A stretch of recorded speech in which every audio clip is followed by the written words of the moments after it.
Bien, salut à tous. Aujourd'hui, je vais m'occuper du tracteur du Massey Ferguson 285 chevaux, le 74-95. Je vais m'occuper d'une panne qui dure et qui persiste. Une panne qui n'empêche pas au tracteur d'avancer, mais qui devient très importante à réparer. Ça va concerner les indicateurs sur le tableau de bord. Certains indicateurs partent un petit peu en sucette les uns après les autres. Alors ça fait déjà un moment que l'indicateur de compte-tours, ici, vous voyez, il est bloqué sur 1500 tours, alors que mon tracteur, il a arrêté.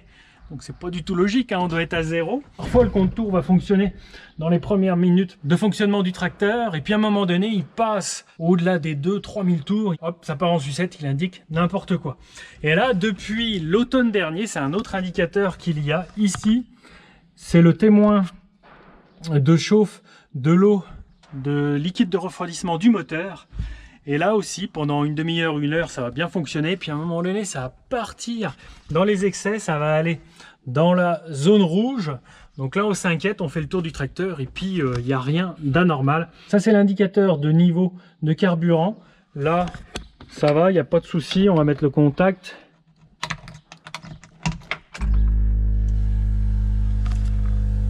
Donc là, l'aiguille est en train de monter, elle va se stabiliser, celle-là marche bien. Puis vous voyez, hop, mes contours, ils sont redevenus à 0. Voilà, bon, on va le couper. Donc j'ai fait le point avec ma concession. C'est difficilement réparable, élément par élément. C'est de l'électronique, c'est de la... Je sais pas comment que ça se bidouille là-dedans, comment ça peut se réparer. Ce que je vais faire, je vais procéder à un échange standard. Je vais pas l'acheter neuf. Je vais là le démonter et puis le remettre à ma concession, cassé, puis elle va m'en redonner un d'occasion réparé. Et ensuite, mon compteur rentrera dans le circuit de l'échange standard. Il pourra être possédé par un autre agriculteur qui souhaitera effectuer un échange standard. Ça a le mérite d'être un petit peu moins cher que d'acheter du neuf. Donc ça n'empêche pas au tracteur de fonctionner, de tirer, mais il est primordial d'avoir un œil sur surtout l'indicateur de témoin de chauffe du liquide de refroidissement. Un moteur qui chauffe, un liquide de refroidissement qui par exemple s'échappe pour je ne sais quoi, une durite qui perce, eh bien on fout en l'air complètement le moteur pour une histoire d'indicateur. Donc je vais procéder au démontage. Il paraît que c'est pas trop compliqué à sortir. Et à l'intérieur, normalement, c'est une fiche principale. Il y a plusieurs fiches à démonter. Ça se démonte d'un bloc apparemment. Et ensuite, j'irai à la concession chercher la pièce d'occasion. Ils ont ça en stock normalement.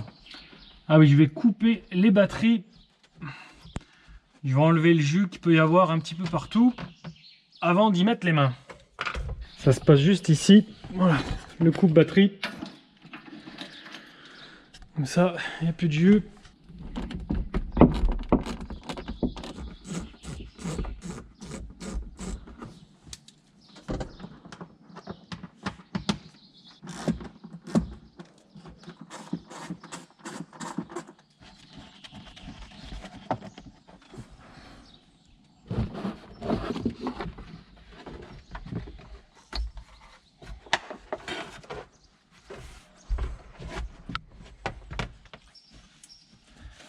Profiter de faire un petit ménage en même temps. Bon, le bas, normalement, là, j'y touche pas. C'est plutôt propre.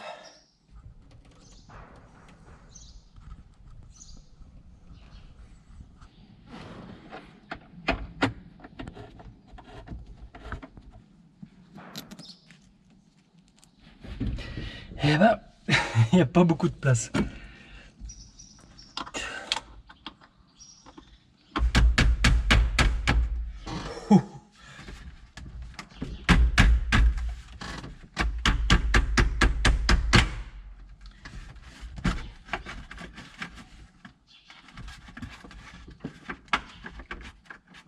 Bon, je vais juste le décoller comme ça. Et ce qui m'intéresse donc, c'est ça. Et ces petites vis sont là. Il doit y en avoir 4.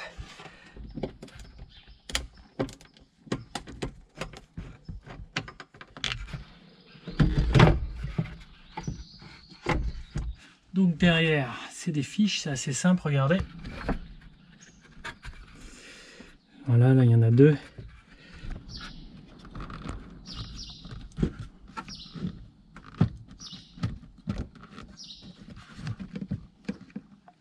normalement. Et voilà le coupable. Bon, une fois qu'on y a accès, c'est vraiment rien à sortir. Allez, je prends la route, je vais chercher la pièce.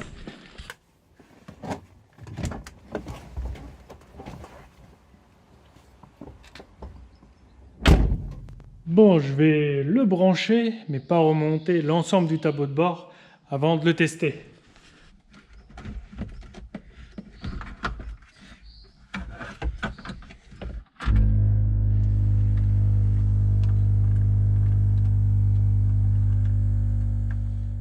Bon, bah, finalement, j'ai besoin d'un petit coup de main de la concession. Il faut reprogrammer, il faut programmer ce tableau de bord pour ce tracteur bien spécifiquement. Puis pour faire les choses bien, il faut quand même la valise du constructeur. On va aussi paramétrer le tableau de bord avec le bon nombre d'heures, car sinon on part sur un compteur à 0. Là, on va pouvoir programmer les 7895 heures que le moteur a. On va pouvoir les rendre affichables sur l'écran.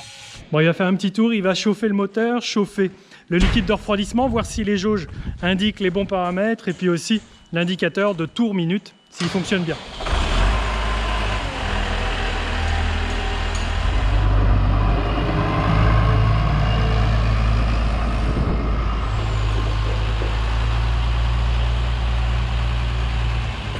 Et voilà, c'est réparé, c'est reprogrammé surtout.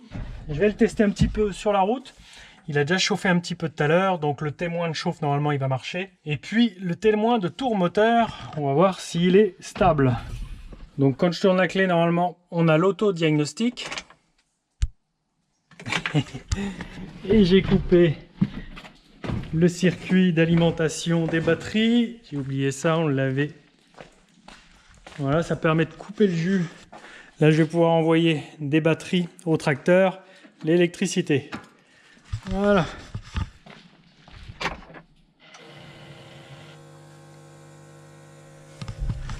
Voilà, l'ensemble des voyants s'allume. Si j'appuie sur l'embrayage, normalement ça bip. Ok, car j'ai le frein à main enclenché, il aime pas trop ça. Mais c'est important que j'entende que le bip fonctionne.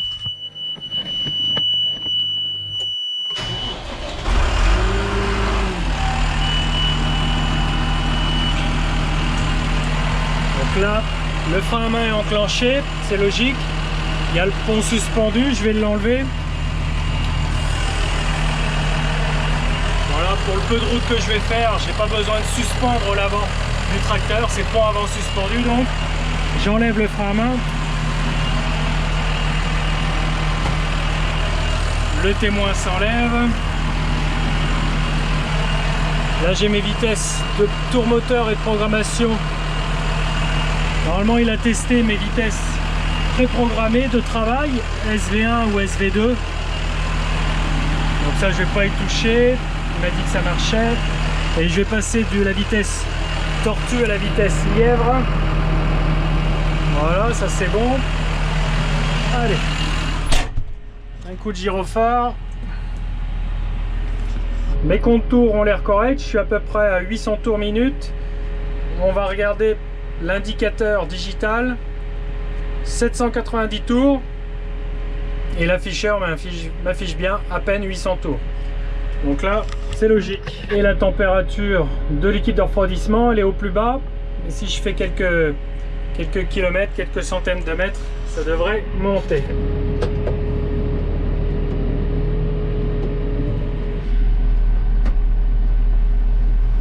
Donc là, mon témoin de carburant, c'est bon. Le GNR est au 1/3 du plein, c'est logique. Et ma jauge de température d'eau moteur est en train de monter. Je suis au premier cran.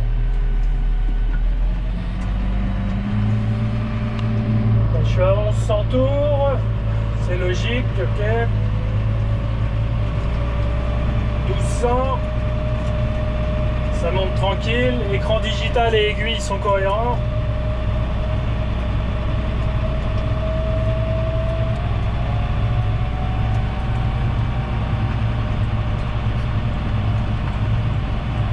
L'indicateur de vitesse aussi, c'est bon. Je suis à 20 km/h là. 1200 tours. Ça bouge pas des 1200 tours. Bon, mon témoin de chauffe a atteint à peu près son niveau qu'il atteint habituellement lorsque je travaille pas. Lorsque je travaille, il prend 4-5 crans. Donc là, on est à un niveau correct. Je suis toujours, quand je suis au ralenti, là, je suis à 1000 tours. L'indicateur a l'air bon par rapport au digital. 1000 tours ici, 1000 tours ici. Ça fonctionne. Bon bah nickel, voilà, c'est reprogrammé. Donc voilà, lorsque vous regarderez mes vidéos, vous verrez que le compte tour fonctionne. Certains d'entre vous avaient tout à fait l'œil et avaient vu que l'aiguille partait depuis quelques temps, depuis quelques mois, quelques années, en sucette. Mais là, ça devenait sérieux pour changer l'ensemble du tableau de bord et rectifier cette électronique. Le témoin de chauffe d'eau moteur, c'est primordial, comme je vous le disais, à savoir. Voilà, je vous dis à très vite, à mardi, 7h30. Salut!